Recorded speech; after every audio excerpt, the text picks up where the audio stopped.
good day. I'm here again, Teacher Marvin, and as promised, I'll be sharing with you some interactive and innovative teaching strategies which I find effective in my classroom. So you may want to adopt these teaching strategies in your own classroom soon. No, if when you're already a teacher or during your practice teaching or during your demo teaching. Okay. And even those who are already in the profession, you can adopt these teaching strategies. Well, we all know that we really wanted to make our classroom fun, engaging. We wanted our students to enjoy our class, and we wanted them always to get excited whenever they enter our classroom. And one way to do that, of course, is by the use of these interactive and innovative teaching strategies. Okay. And if you keep on using innovative and interactive teaching strategies, maiiwasan mo yung pagka-absent ng mga estudyante dyan because they are going to think again, what will our teacher do next meeting? Okay? And maiiwasan yung nababagot na estudyante, yung inaantok na estudyante in our class, right? Because in teaching and learning, it's a two-way process, and it's a shared responsibility.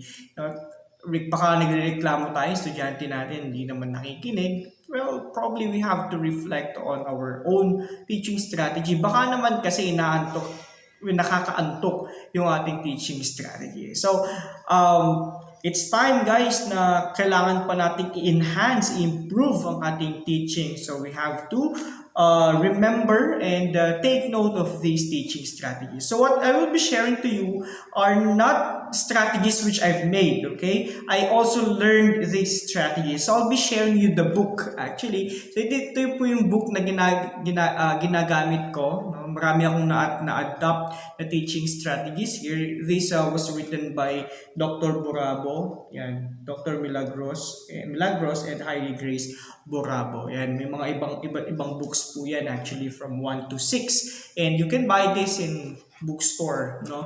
I attended the seminar kasi before of Dr. Borabo, and I find it very nice and very effective inside my classroom. So I bought one, I have one, and our library also have one, and I'm here to share with you who do not have yet this book and who are not yet familiar with these teaching strategies.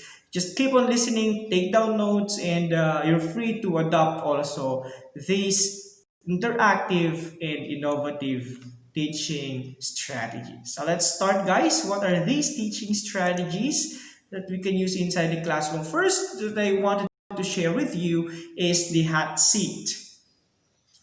For the description, the students are asked to read a pre-assigned text and formulate questions about what was read. A student is asked to take the hot seat, and the classmates will ask questions about what was read until such time that the student will ask for a replacement. So you have to, students will take home the reading material. Okay, so you have to prepare if it is a story, if it is an article, if it is a news, if it is a journal, then you print or you provide the link to your students so that they can read it in advance, okay, and so that they can formulate questions. So by this time, it's not coming from you. The questions will not be coming from you as their teacher, but from the students themselves. Okay, so that's a manifestation that this strategy is student-centered. We say that gone are the days where the teacher is the sole provider of knowledge. Gone are the days where when the teacher is the sage on the stage. Okay, right now the role of the teacher is a facilitator. So it must be learner-centered. So in this strategy is learner-centered. Okay, ayan. So for the outcome, it can improve critical and creative thinking skills, formulate questions to foster higher order thinking skills, or the HATS that we say, and increases student participation. So definitely, all of your students here, or most of your students, if not all, will be participating in this kind of activity. Okay? So wala nang passive student dyan, hindi nakikipag-participate because of that strategy. Okay? For teaching procedure, you have to assign a topic for the class to formulate questions. So before they enter the class, they must have questions already, probably written on a paper, a piece of paper, or a question in their mind. Let them put the questions on to the designated place. So meaning to say, they have already written their questions, and you collect the questions and you put those questions in one place. So, pwede kang maglagay ng box dyan, doon nila ilagay yung mga questions nila. And collect exit pass. Now, pass is another teaching strategy. I'll discuss that one next time in my next lecture video. Okay? So, and then you arrange the class in a circular manner. So, if your classroom is wide enough and your students are not that too numerous, kung kaya namang magkaroon ng malaking circle inside your classroom, then why not? Okay, you arrange a circular manner, them in circular manner. Let a student take the hot seat to answer the question. So, you have to designate as well. I hope you can imagine, no, yung ano yung sinasabi ko dito. You can designate or you can place one chair at the center, and that will be the hot seat. Okay? So, yung mga estudyante, dun uupo if they wanted to answer the question. And of course, nandun din yung mga questions that they need to answer. Okay? So, yon. So, salitan po yon, no? So, kapag, for example, it's my time to answer a question, then I'll be sitting in that hot seat, and then randomly, I'll be picking a question. Okay? And then, I'll read the question and I'll answer the question. Okay? So, ganun din. Until such time, marami ka na nasagutan na tas hindi mo na alam yung sagot sa next question, then you can ask for a substitute. Okay? Another student will also take the hot seat and continue the question and answer. So, anong ginagawa mo yan dyan as a teacher? Pwede ka na bang lumabas? Ay gumawa ng mga forms? Hindi po. You need to facilitate because there might be misconceptions, no, misunderstanding na. So you need to facilitate the class. Okay? All right. Actually, pwede mo din tong pwede mo tong i-modify, right? Because in my classroom, I group them. I use this one, and this is through group activity. So ang kailangan nila, paramihan ng masasagot na question. Okay? And then there's a timer. There's a timer. So for example, 5 minutes, within 5 minutes, paramihan sila ng masasagot. No? So, kapag ang estudyante hindi niya na alam kung ano yung sagot, then he or she can ask always a substitute. Pero hindi na siya pwedeng bumalik. Kapag nakapag-substitute, meron ng substitute sa kanya, wala nang balikan. Okay? Kagaya din ng ex mo yan, wala nang balikan. Just kidding, okay? And for questions, pwede kang mag-ask ng mga literal questions, okay? Knowledge-based questions, 5Ws, 1H questions, inferential question, critical, and creative questions. So, pwede mo din i-categorize, no? For example, 1 point sa literal, 2 sa inferential, 3 sa critical, 4 sa creative. Okay, and then you can have pointing system, no? So you pwede mong sulat on the board yung nagiging score nila if they answer the correct answers. Okay? Ayan. And if you're going to do this, of course, dapat yung personality mo, you're not too strict, you're not too authoritative kasi baka mas kabahan silang sumagot, no? So yun, kailangan mo din i-build yung non-threatening atmosphere inside your classroom. Okay, so that's the first interactive and innovative teaching strategy. The other one is outer-inner circle. Okay, it increases also, no, yung student participation. So what's this strategy? This strategy allows the students to form an outer and inner circle where they can rotate to answer each other's questions. This is a good way to maximize greater participation, especially in socialized review. So, everyone will be engaged again in this strategy. Okay? So, paano po ito ginagawa, no? For the procedure and desired learning outcomes, dito po muna, desired learning outcomes, promotes interpersonal skills because they need to interact, no, with their classmates. Enhances oral communication, they are going to interact through orally, and develops greater interaction among students. Okay? And for the teaching procedure, you need to divide your class into two. So if you have 50 students or 40 students, then the 20 students will be the outer circle, the other 20 students will be the inner circle. Okay? So let them form two groups, form an inner and outer circle. Let the inner circle face the outer circle. So magkaharap po sila, no? So si inner circle and then si outer circle. Okay? Ganun po yun. Okay? So bawat isa may partner. Okay? Ayan. Formulate one convergent and divergent question. So you can ask subjective question, who, what, where. You can ask why, how. You can ask subjective questions as well. Okay? So bawat isa sa inyo, no? For example, sa inner circle, bawat sa isa sa inyo, merong question, either convergent or divergent. Okay? So itatanong nyo yun sa outer circle. Okay? So, sa inner circle, bawat isang inner circle may question, tama? So, kung sino yung kaharap nila sa outer circle, tatanungin nila the question. And of course, kailangan niyang i-assess, tama ba o mali. Kung mali, the inner circle will guide, no, yung sa outer circle. Pagkatapos nun, take turn naman. Si outer circle naman, yung magtatanong kay inner circle. Kasi si outer circle, each of them, no, meron din silang question that they need to ask to the inner circle. Okay? So kapag tapos na nagtanungan, mag-rotate yan. It's either, depende sa'yo, counterclockwise or clockwise. Iikot yan. O, so meron ka na namang ibang, for example, ikaw yung nasa inner circle. O, tapos ka na nagsagot, tapos ka na nagtanong. Rotate. Ibang tao na naman yung partner mo. Tatanungin mo na naman yung question mo. Iga-guide mo na naman siya.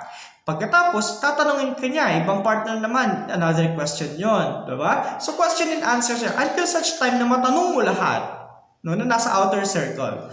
Tapos yung outer circle, matatanong din lahat ng inner circle. And then, upon the process of question and answer kasi guys, nagkakaroon na ng exchange of thoughts, exchange of ideas. Therefore, there is learning already. So, you see, ano ginagawa mo yan dyan as a teacher? Facilitator again. Diba?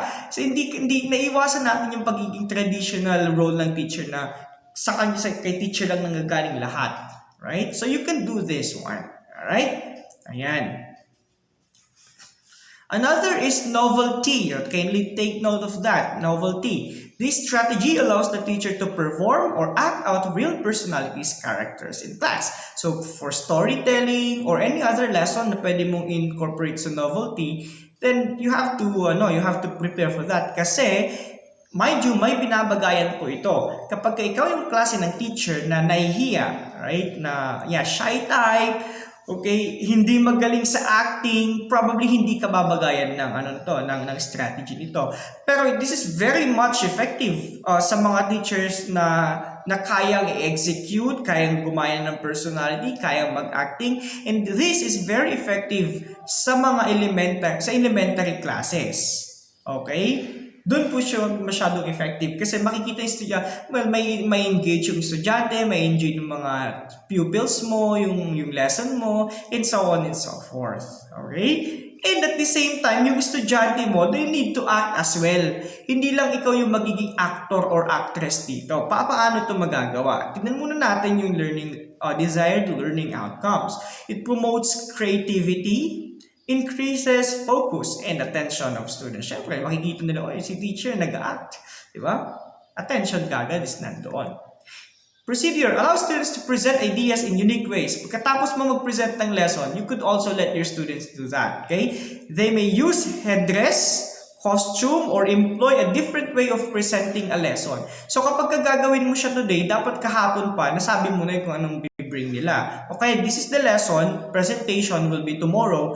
Okay, you can wear headdress, costume, or any other way of presenting the lesson. Okay, para may mga costume sila, props silang madala. Okay, tell them to explore possibilities to be at their best to represent the lesson.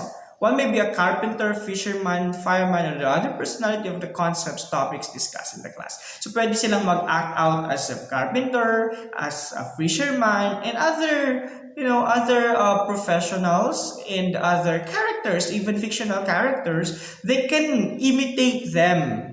no? Just to represent the knowledge that they learned from the class. Okay? So instead na question and answer lang na very cliche na in the classroom, okay? Or you can ask also specific topic. What are the three phases of matter? I mean, effective yon, pero kung always na lang ganun, hey, maumay naman yung estudyante mo, di ba? Parang pinapakain ka na lang ng chop suey ng everyday, di ba? Magsasawa ka din. You could also, you would also wanted to taste other food. Ganun din sa mga estudyante natin. Yun na lang, yun yung naririnig nila sa'yo. Ginagawa mo everyday. Why not try other things? Yeah? Just like this one. Okay? Ayan. Another one is participative interactive stories. So, pwede itong gamitin sa literature, classroom, English, or Filipino. Okay? This strategy ensures the greater participation of the whole class through verbal and non-verbal ways. Ito napaka-effective nito kasi, maraming estudyante na hindi nila na-enjoy yung story. No, hindi nila na-enjoy ang literature classes. Well, pwedeng student factor or teacher factor. Baka naman kasi pinapabasa lang ni teacher o binabasa lang ni teacher. No? Why not employ this strategy? Okay? For the desired learning outcomes, it improves class participation, increases students' attention, and develops unity and teamwork. Paano ito gagawin? Prepare the story and choose the words that the class will enact through verbal or non-verbal cues. So, depende sa topic mo. For example, how my brother Leon brought home a wife. And then, you assign, tignan mo yung mga nauulit na mga words doon. And then, you could give them to your students. Okay? Assign the given word to each group and let them decide on the action and phrase they will say once they hear the word. Okay? So, magpaplano sila. Give them time. 5 minutes. Okay, this is the phrase, this is the word or phrase that you're going to act out or say or do, no? Upon hearing that one. Okay, magpaplano na yung mga yan. For example, may 5 groups ka or 4 na groups ka. After that, meron na silang concept. What you're going to do as a teacher, you read the story and allow the groups to perform as directed. So kapag mababasa mo na, every time na mababanggit mo yung word, they're going to act out, they're going to do the action or say something. So hanggang sa matapos mo yun, syempre yung mga estudyante mo, mag-i-enjoy yan kasi sa mga actions na gagawin nila, right? Mag-i-enjoy yung mga yan. And, of course, they're going to listen to you kasi every time na ma-utter mo yung word na yon, kailangan nilang i-act out. So, ibig sabihin, kailangan nila ng focus, ng attention here. And the better that they would understand the actions, through the story, the activity that you did, the more na maintindihan nila the lesson. Okay? Ayan po. And then, another one is plus, minus, interesting. Okay? Or PMI. For the description of this strategy, this is an effective strategy for summarizing the lesson. So, magagamit mo to sa generalization. Okay? Choose the best features, areas of improvement, and interesting parts in the topic or lesson in the class. Ano mga insightful things that you've learned? Mga hindi mo masyadong naintindihan na topic, right? For areas of improvement. And then interesting parts. Okay, share it in the class. Therefore, it increases student participation. For the procedure, instruct the students to look for the plus, before pwede mong ibigay yan before discussion. Okay, class, you have an activity. I will collect that, or we will do this right after my discussion. Okay, so let them write the best features, the areas of improvement, and interesting parts of the lesson. Okay, in their PMI. Use the given template. I'll be sharing with you the template given by the book, okay, by Dr. Bravo. Okay, and allow them to share their PMIs in the class. Ayan, so may mga hindi ako naintindihan, naintindihan nung ka-partner ko, naging partner ko doon, magkakaroon ng exchange of thoughts, learning again from one another. May mga interesting parts ka na hindi ko pala na-realize, malalaman ko yun sa classmates ko. So, learning will not be coming from the teacher, but from the students themselves. Okay? Ito po yung format niya. Ayan, pwede mo nang i-modify yan. It's up to you, guys. Okay? Ayan. Again, it's good in summarizing the lesson. Again, this is also student-centered or learner-centered. Okay? And one of the mostly used interactive innovative teaching strategy na sa akin, yung ginagamit ko in my classroom is the recitation log. Whenever I have my lecture, no, may maraming estudyante na hindi talaga nagpa-participate. Mahirap mag-participate, i-encourage ilang mag-participate kasi yan, nahihiya or what, no? Kahit alam naman yung sagot, di nag-recite. When that happened, you know what? I give recitation log to my students. Okay? So what is this recitation log? The use of recitation log motivates the students to actively participate in class discussions. This will develop their self-confidence and hone their communication skills. For the DLO, it improves communication skills and increases student participation and develops integrity and honesty. Bakit kaya integrity and honesty? Titignan natin yan later on. For the teaching procedure, distribute the recitation log template to the students. I'll be sharing with you a sample template now, but you can modify because I myself I modified the format for that. But the format that the book gave is very much useful. Encourage them to participate in the class discussion. Let them tally the recitation in class and ask them to get the total of their scores every meeting. Ganito po kasi yan. I-distribute them. For example, you have 40 students. Each of them have this recitation log. So they're going to write their name. Okay, during the discussion, every time that they're going to recite and answer, and every time that they get the correct answer, you give them point. Depende sa'yo.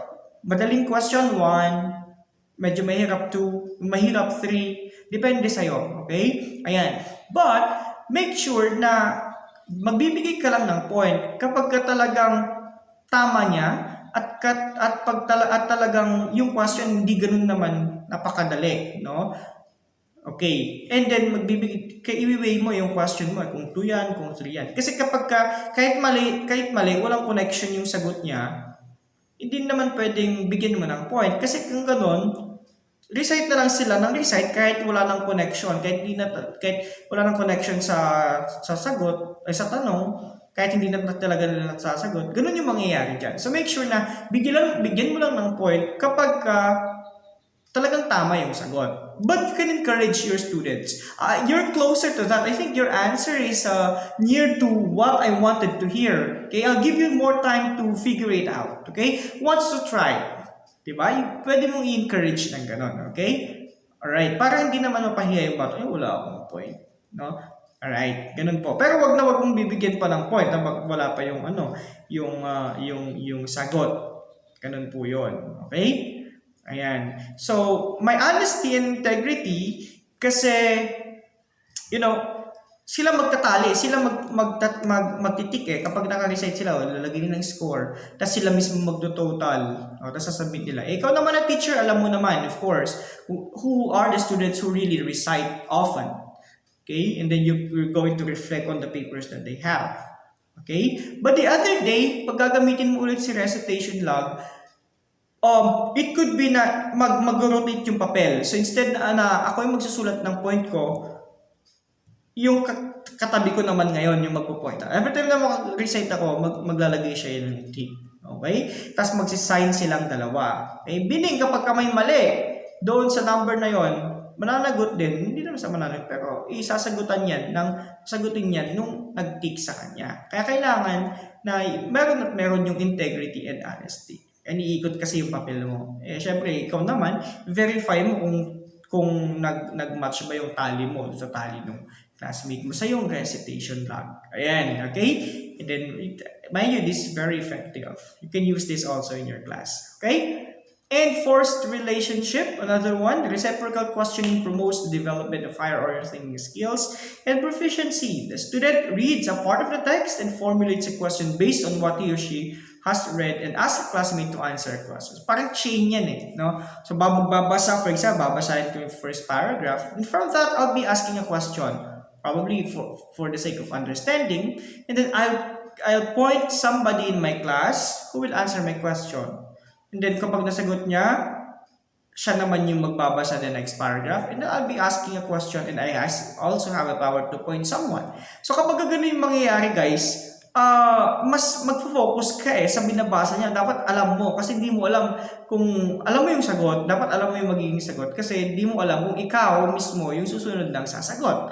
Yan. So for the desired learning outcomes, it improves one's art of questioning, of course, formulates higher order thinking skills, and answers questions which measures higher order thinking skills.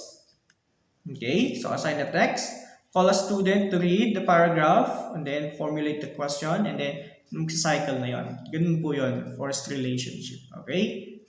Parang pangit din yun, forced relationship. Okay, but the classroom base, it's very effective. Yeah, learner-centered again. Kasi the teacher will just facilitate. Didig na yung mga questions. Tama ba yung sagot? Tama ba yung question?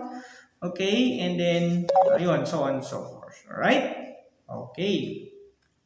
And I hope, guys, that you've learned something, and I hope that you find these teaching strategies effective as well. Let me know if it is effective, guys. Just comment your thoughts here in the comment section. I'll be very willing to read all of those comments. And let me know kung ginamit niyo to sa classroom ninyo and it became effective. Let me know, guys. Again, these innovative and teaching strategies are not coming from me, no? Hindi ko po ginawa itong teaching strategies dito, but I also learned that one in this book, okay? Now, as a teacher, you can also make your own, okay? You can also make your own teaching strategy, and you can name it, no? Base sa'yo, depende sa'yo na yun I mean, teaching strategy mo yun right? Okay, so keep on learning, guys. I know you will become the very great teacher, okay? The greatest teacher you can ever be in the future. Just keep on learning. And of course, I'll be very willing to be part of your journey. So kapag hindi pa po kayo nakapag-subscribe, just subscribe my YouTube channel, because there are a lot of lecture videos pa po na aking i-upload in my YouTube channel, which can greatly help you become a great teacher. Once again, thank you so much. See you in the next lecture video. Giyaman na kada kayo amin. Bye-bye!